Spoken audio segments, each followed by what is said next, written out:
YouTube లో చూస్తే రేవంత్ రెడ్డికి వెన్నుల్లో వరకు పుడుతోందని, నర్సాపూర్లో ఏ గ్రామానికి పోయినా రుణమాఫీ కాలేదని చెబుతున్నారని, రుణమాఫీ కాలేదని కాంగ్రెస్ నాయకులు రైతులను రూమ్ లో వేసి బంధిస్తున్నారని, రేవంత్ రెడ్డి తొందరపాటు వల్ల లోకల్ కాంగ్రెస్ నాయకులు గ్రామాలకు వెళ్లలేని పరిస్థితి వచ్చిందని మాజీ మంత్రి హరీష్ రావు అన్నారు. రేవంత్ రెడ్డి ప్రభుత్వం పట్టణాలను గ్రామాలను గాలికి వదిలేసిందని, హైడ్రా పేరుతో డ్రామాలు చేస్తున్నారని, హైదరాబాద్ బ్రాండ్ ఇమేజ్ ను రేవంత్ రెడ్డి ఖతం చేస్తున్నాడని మండిపడ్డారు. ఈ కార్యక్రమంలో వారితో పాటు Narsapur MLA Sunitha Laxma Reddy, Chandra Goud, Narsapur municipal chairman Ashok Goud, vice chairman, municipal కౌన్సిలర్లు, మాజీ ఎంపీటీసీలు, జెడ్పీటీసీలు నాయకులు పాల్గొన్నారు.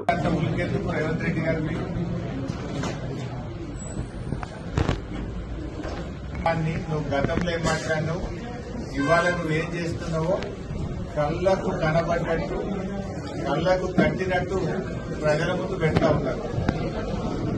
నీ దొల్లతనం బయటపడ్డట్టు. ఆ రోజు ఫార్మాసిటీ రద్దన్నావు, మళ్ళా తెల్లారే లేలే రద్దు కాలేదు అన్నావు. మెట్రో రైలు రద్దన్నావు, లేలే అట్లేం కాదు తెల్లారి మళ్ళీ ఏమన్నావు రూట్ మార్చినా అని ప్లేట్ మార్చినావు. ఏ నిర్ణయం మీద కూడా స్థిరంగా లేవు. 15 ఆగస్టు నాడు ఖమ్మం పోతివి, రుణమాఫీ అయిపోయిందండి.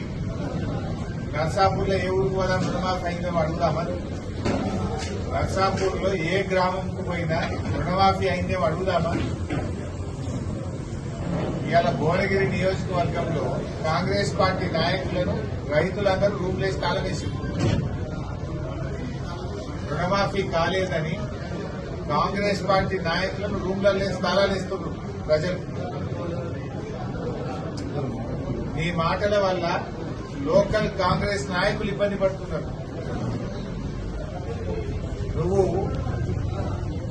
15 ఆగస్టులోగా రుణమాఫీ పూర్తి చేసి తీరుతా అని చెప్తివి. 15 ఆగస్టులో రుణమాఫీ కాకపోయాయి. ఏమైంది? కాంగ్రెస్ పార్టీ ఎమ్మెల్యేలు ఊళ్ళలో పోతే నిలదీస్తున్నారు. కాంగ్రెస్ పార్టీ నాయకులను ప్రజలు నిలదీస్తా ఉన్నారు. నీ వల్ల లోకల్ గల్లీ నాయకులంతా కూడా ఇబ్బంది పడే పరిస్థితి వచ్చింది. నీ తొందరపాటు వల్ల నువ్వు రుణమాఫీ పూర్తిగా చేయకపోతే మరిన్ని అప్డేట్స్ కోసం మా ఛానల్ ని సబ్స్క్రైబ్ చేయండి.